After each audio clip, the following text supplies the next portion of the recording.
fon na yerenom ano ebehyiai ene o me yakofa nyankopon kuru wa de papa mpo antimi anom ano no obenom ano ne mpranfo obenom ano o mo fa test na test ne fa no no ene nsa bi betwro light ne nyina dundumi ene light kitwa bi pie eda no ho na light na pie no ensa betwro etwro mini tackle off a sin. Yeah. Me pacho Hebrew language. Many tackle off a sin. Afai na Belshazzar na ho yira no. Aye Belshazzar. Belshazzar ohene no. Na ho yira no onti ase. Okay. Because okaya wontimi hunu de opeso okire. Okay. Na esese yekofa wode hunu ni bi. Eme oba. Aye odifo. Yes, yekofa akonfo. Okay. Wa de hunufo. Okay. Astrologers. Okay. Yekofa omu nyina bai. Obi antimi ankyere ase. Until say opani bi ka che Belshazzar say, "Wo pa hiniam ya wodifo bia wo apa ne ho yira no a ye kofa ne ba wona be kira se na chese even sa wo ye ohene ekra wo hia obi a odifo bia wo beta wa henie na chi me pato lady enkane no ohene bi oba wiase bia wo no woni difo ohene bia ondifo ohene bia woni difo ohene bia woni difo wow na chese edifo ho hia ewo amammo mu kura nkasa lady said difo ni wa nyame nkasa wow because we are the instruments of God. What you say so akwa so them okay ni apese ya kasa mu obi ate okay ya nya mic na nya mic ne nko a mic any speakers any amplifier na ya adwuma ya gira dai akasa kire nyame ma eto kasa na kwa akiri obi oni aso dem okrampo ye dai papa to asomaye we are the instruments of God. Okay enti yakofa Daniel bai na bra Daniel bai ye no ene o kai de otwade ampo ye ne papa e bra ne papa Daniel aboa no papa Daniel aboa koda ewuram ewura fo no ne redie emfie nson abosome nson na watwe nson enanson dɔhwere nson ansa no wasa ba fie ababa da nipa waba no de anwanyam ma otwade ampɔ ɔso ne asase wura yes enti ebra papa ne wuye no na asanka ne ba Belshazzar wosua efisane papa de to na Belshazzar wo ho wo hunu de odoba kuma ye dai eye no na so ansua nyansa enti Belshazzar ebra da ne ba no obeka ye eno so wakari no ahuru so onye nipa wo nu ho eye ntwereye no mene take off ase ase ne say wakari awurade so wakari wahwew wahuru so onye nipa bia wonni nu ho enti wo anadwo ye obejo ahini efro nsem na ahini na wo baba ahini mu no ebe ten afi baba ahini mu e de akọ man foforo so enti Bible se bra Daniel ka asem we no Belshazzar me ye bo na baso ye front tam kokọ ene ye de abaso bode bebre ye dai ema no anadwo da so mu a Belshazzar koda ye no anadwo na no wu ye enti ade a che ya ena oman bi a ye fra no Iran aye Medu and Persia omo ye man mienu tie ne yo aye Medu and Persia no aye modern day Iraq aye Iran Iraq ene ye wo Iran yeah ene ye wo Armenia okay sa Armenia no e wo ho abepem ne what you say Armenia no ye fra Medu and Persia enti Armenia no na ne hene ye fra no King Darius okay ana we no ya kana say Iran no na hene ye fra no King Cyrus the Great. Wow. King Cyrus the Great. Yes, de adifo etiefo yes de odifo line ni 0553011926 nyansa na ekasa no. Mesese wunnimu a enkasa ntia. Enya ade bia na sese wo bia wano na wo kasetia. Yesua de eyadesua bre ena adu so enu ntina dwumadie ya to din se tete atempo dwumadie nyansa tea ede nyansa sam ede maw nyame abie na adwumo nyankopon abie na adwunim ankasa enti bi pese wo punwa nyansa ne bia maw de a yedi na tena se na sua nyansa no na ebeboa mede wase bebi odifo ye nko let me patch on me da ebre ninti yentwa atwa ne ntentem na me kai se wo problem bi afabra ne yanya maw wo ha bi ada so bi abra ska nyame kase ne be na nyame kase yempre won problem bi ade bebe bi ebe solve the amount e simple me patch on King Cyrus ebe to say Babylon eso ene obefa ahenie no ene ode koye na ebra King Cyrus ebefa ahenie no de odi ahene no odi 5 years e wa akonwa so no ene oka Medu and Persia ahemfo nyina oka omu nyina abom se de ebe omu nyina ba baako sebe ya ombetimi aman bi beto ahwe so a ombetimi ayeda edifiti wo enti 333 BC before Christ na se Christ kro mai 333 BC eno oreni ye what you say enti odi ade no eno oka oman ni nyina bom enti ono ne wu achi no sabra na ono wo ho King Cyrus the Great ena King Darius ne di Armenia for so anasa Medu ena Persia enti medical kasa Persia no eno ane Iran a ewo ho ene Iran wo ma de wiase so pen na sabra no ohima na yeni presidents wo ho yaka wiase a na wiase edoso kakra na so ohene ba akopɛ ena wiase nyina so enti ni pan enhye no so sabra so obi hye nkom se ewiase emu beba anka ni pan tiase ke ba kasa da bi da te se de na ekoso ya ti Daniel bekan ema Cyrus bekan na hemfo nyina bom enti Medu and Persia no be ye ba ako ena omu nyina di hene what you say enti omu di wiase so na Cyrus wu achi no ena Darius wo pagya ne mu enti Darius nso wu achi no 558 BC before Christ era ena Darius ne babia friend Xerxes enti Xerxes ne be fa akonwa no na bro odi akonwa no sabe akonwa ne die no ebe wura ne tirim na ne jebro so fisa na ahenie no sika ewo ho ewiase nyina yenhye no so se ewiase no de obedi hene no ewiase nyina agege ntobo a ye de abro hene baako no kwasem sa na ewiase te what you say ete se Ghana ha ye jeje tax ewo nkroto a ne ade nyina akwa abam na akufo ado ayedai president of the day no age ne nyina sa na ewiase te what you say enti Xerxes ebedi ade na ahenie no na sika da ho enti Xerxes ne ma sika so eno ya na dwe se obebo wura Greece tieni yo wo bo wura Greece na wode akwa sabra na ahenie no ekon enti utimi kọ oman bi na akoko na odi nkunimu a eho nipa nyina na okonka na omnyina ba be so ase enti Xerxes no movement no ye no ankoboa no enti osesa sika no ayusu no unnecessary enti bro ko Greece a wo ba no ana King Alexander the Great wonu so free Greece eno to share Xerxes no so eno fa akonwa no what you say enti from Xerxes and some ena Medu and Persia omo ahenie no eguye ena Alexander the Great ebe take over ena Greece be di wiase nyina so tieni yo enti Greece be fra wiase no Alexander the Great ebra o 17 years no your boy bia na ni so ohye enti na ne papa aye no army general what you say Alexander yempre no enti Alexander the Great okokun wa India sabra medical ka say ahenie no onya be fa eye entokwa ekon na ohiri bi obeba bia eso ode bibi esi ho se de be wiase nyina be dai ebe som anasa wiase nyina ebe som no what you say enti Alexander oberani enti Greece be fa ba bia enti Greece amemu na nya asam ketwa na Greece amemu mo no Alexander the Great nso ye wo ye mistake bi sabra utunu fo wo mfa ye wa hifu bebre ho a enai utu omufu a once onya betra konwa so de onim so ya nana me pa chaw etuo won fere wo hene etuo mfere president what you say enti da bia me kan sem bi se odom ankoma yi odom na anya ba bi gina bo ho ban na kwase bia anya dai anku papa fire kobre ni so de you mistake a ewiase enipa ono okọ de ono osere de ono okọ ba no Joseph Mensah to onwum bi wo se anadwo boja ka yirbom nipa bia no adwene wanu ana ekọ onimu asepa na nso ono ana edai ebi kura na sika kakra onya de to aduane ade nipa no be wo ene ya eka no nko na nka wo yasiew na nko no osere enti metu nipa bia fo se obi ama no ho ban Alexander the Great Greece wana ji Greece si ho wo nipa bia no ontia futu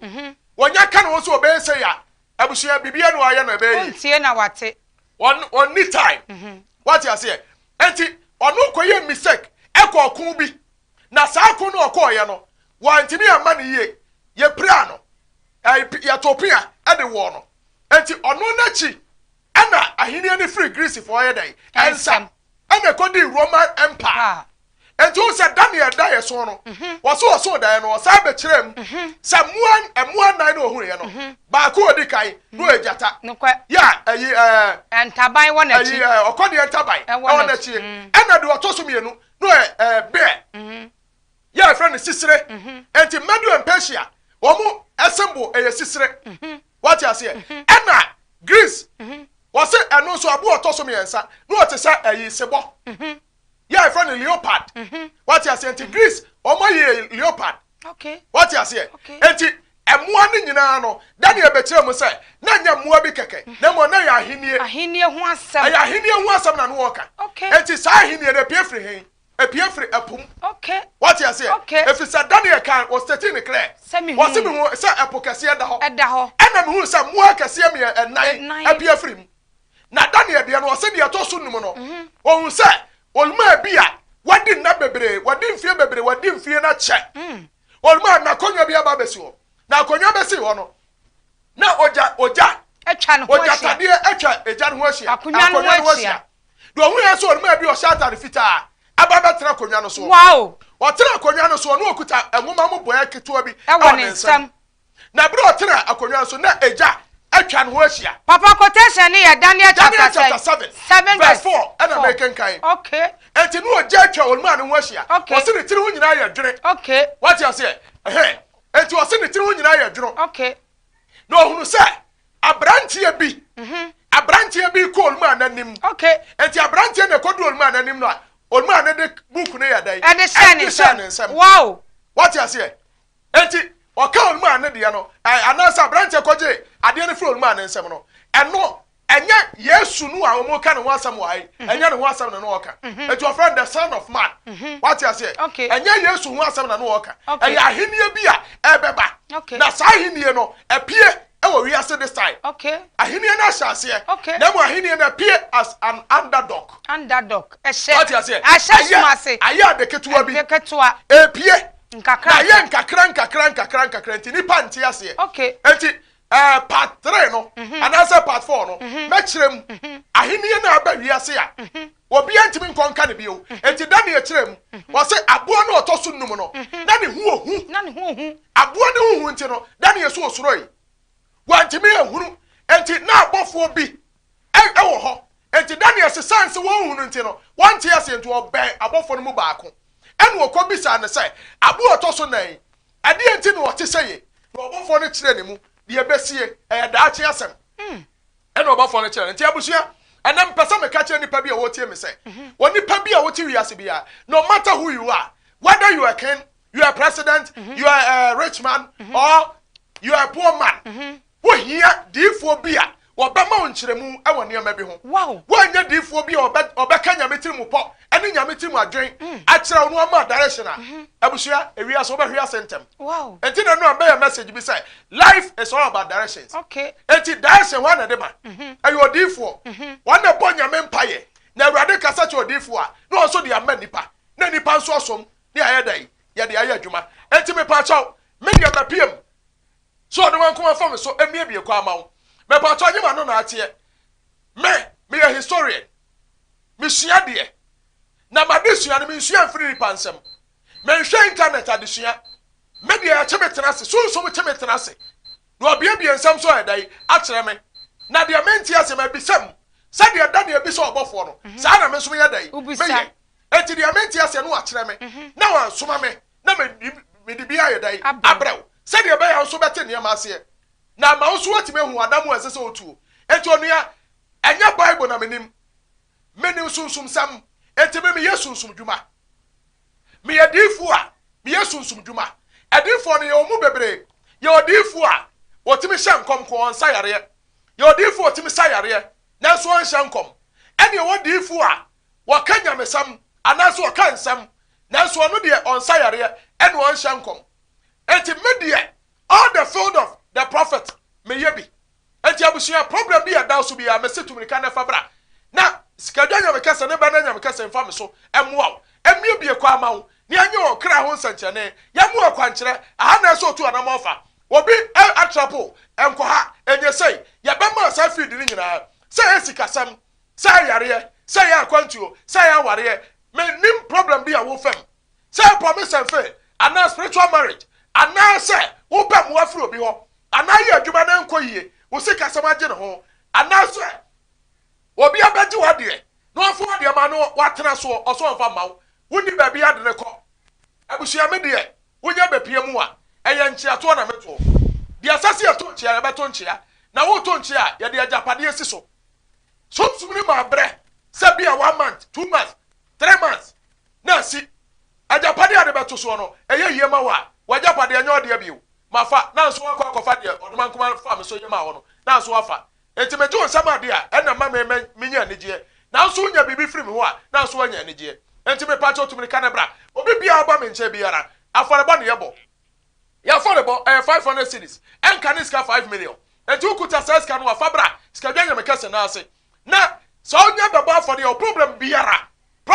de babia 500 cities me pa cho tie ne ye obi timi frɛ no obi sase papa me pa cho 500 me de ba ya be charge ska ufro bia na me pa cho shemani mu nso manimu nie no abodwe se tie ne ye wo be piem na hu obi te same na okache o se wo ba afade 500 wie se tu ya 1 cedi a se di pa no ekronfo me pa cho enya mea media de susum na same nya no na meye etu onya be 500 cedis so wo achede bi na echeme e wo akire a me pa cho eno nka afade bo no ande me no ni asem enti ba bia wo tie bia 500 emfra me meka nchen so apade media kura den menim se de obedi aden enti na me se bra na awurade fam so muaw asopa hoi encha asem tie enti de wo waso no ontie de honhom no e ka cha asafo no me pa cho mawie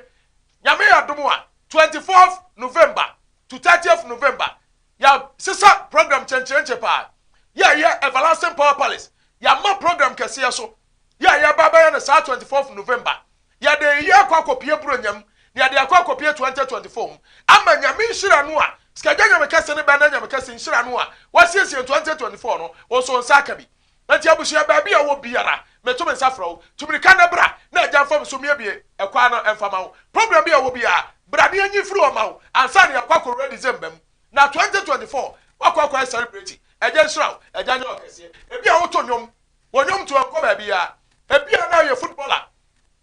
wonim boba nso emfraw menim adwuma wo pe wo anasa de bia tete wo bra na agya fam so emwa me pa cho me dia no odi force kaja my number is 0553 011 926 when my number from me mempe fraction wo friend so a mempe question bebrebe na bisa mu anti me ba ya say e say wunua ya wuntu anasa wunua ya wuntwa wo fa bibi sha fam a wo hunu de ebebo anasa se bebo anasa mo wo hunu enti bra na fu obi sade bra na agya fam so anyama wo me pa cho me dia no odi force kadwa me last a year me de ma oni my number is 0553 011 926 agya fam so enhiraw no me ebie kwa ma wo ye me follow bia me sraw ko YouTube so e bia na message ye ode o pese o se so bia ko YouTube so e yes kadwa nyame kase TV o ko no a bo mo dey subscribe e ma me na e like page no wo wie so a no a share na notification button no no me aso bell no na age goran said ya baya brebia de video to mu a on sabeka nti sa video we wo ko kadwa nyame kase TV so a e da so live on sabeka anansa wo pese o hu me pa so a TikTok e was kadwa nyame kase official anansa kadwa nyame kase 1 eno so ya me page wo ko no ma won sabeka me kwasi ada bia na ya asore enti bomode na bra frame na bra na agya mfa me so muawo agya nya okase agya me ekwa ma wo me chia me ba kwasi ba bia obi agya nhirawo me ba kwasi agya nya okase ma chia me manyina me ba kuma na na kuyaska agya emwawo no mpagyawo no nya okase no nte na nim so nkyerɛw me ma mo hwɛ me nyina so agya ehira mo nyina no nya obi akoma so de emfama no me chia ma hemfo nyina na na akuyakon kuma sese pa se hene me chia wo ma chia na na yerebi chia me yerebi ewo kuma se asafo ahemfie ma chia ba for my re hene na fa mi aka me general capital no amu eye otumfo suma nkwa ahene ba for asare okugya wasu meja wadama medase papa beti menka medase meda wase ese uje bre na wotena se na wo hwe dwumadie ye be san to aso agya ya adoma 5:30 to 6 o'clock